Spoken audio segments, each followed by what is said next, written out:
always sort of shocked when people say what an original idea Monsters, Inc. is. I don't know, I just know I've seen this idea in other Saturday morning cartoons with monsters that go and scare kids and then they return to sort of like this office environment like it's almost a business. I've seen it before. But just because something's been done before doesn't mean it's necessarily bad, as long as they can bring something new and unique to it. And that's exactly what Monsters, Inc. does.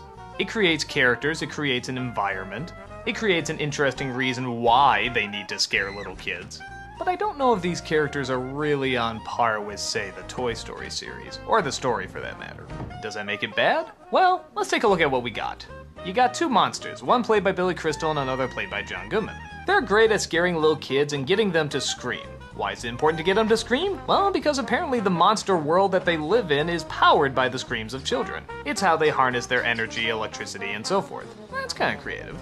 They're in competition with another monster played by Steve Buscemi, who's constantly trying to beat the record for the most scares, but is constantly broken by our two heroes. The catch though? They're convinced that kids are unbelievably contagious. They think that they spread disease and just touching them can destroy you for life. So it's probably not the best that a little girl has snuck into the monster world and is totally driving our two heroes crazy. The irony, of course, is that two grotesque monsters are absolutely terrified of a cute, innocent little girl. Things get even more crazy when the monsters actually start to like the little girl, but discover that she actually may be part of a giant conspiracy. There's a plot to use the children to fuel this giant machine that can suck the life out of them, or at least turn them white or something. I'm not really sure what it does, but apparently it makes even more energy, and I'm not really sure if it kills them or what, or even what it's doing, but ooh, it sounds evil. Yeah, okay, the evil plan in this movie is a little complicated, and honestly, even I could barely follow it. And unfortunately, that's not the film's only shortcoming. People may disagree with me, but while I think John Goodman's performance is fine, I really don't get into Billy Crystal. Maybe it's a little too old school, a little too vaudeville, a little too playing to the audience. I don't know, just something about the delivery does not satisfy me. Well, then why don't you find some place for you to sleep? While I think of a plan! Yeah! I could see like a Patton Oswalt in this role, or a Jack Black, but there's a lot of scenes where I was saying to myself, I should be laughing at this, so why am I not? And I really do think it's his delivery. And if you enjoy it, fine, it's just not for me.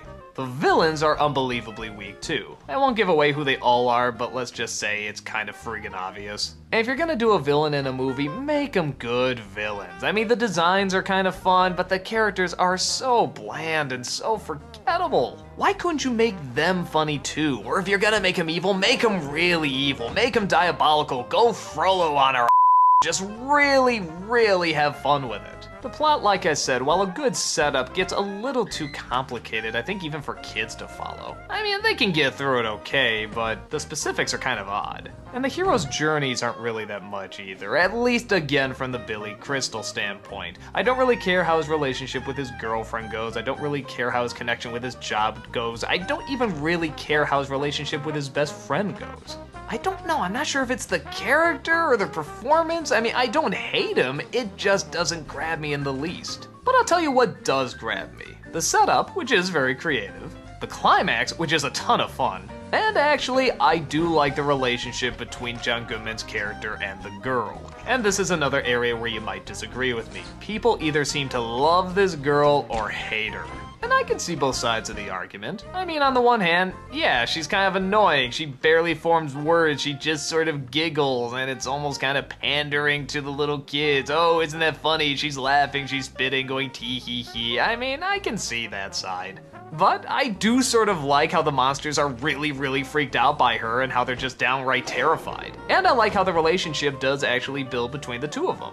I like how he starts to enjoy something that he's supposed to be afraid of. I like that he actually starts to care. I like that he starts to play with her. I don't know, maybe I'm just a schmuck for that kind of stuff. So on the whole, the movie is sort of a mixed bag. There's some stuff I really like, a lot of stuff I don't like, but it's hard to think of anything I really hate. Some of the monsters are creative, but to be fair, I think they could have been more creative on the designs. But they make up with it with some of the cool textures. Like, look at that, you can see every individual hair on that thing.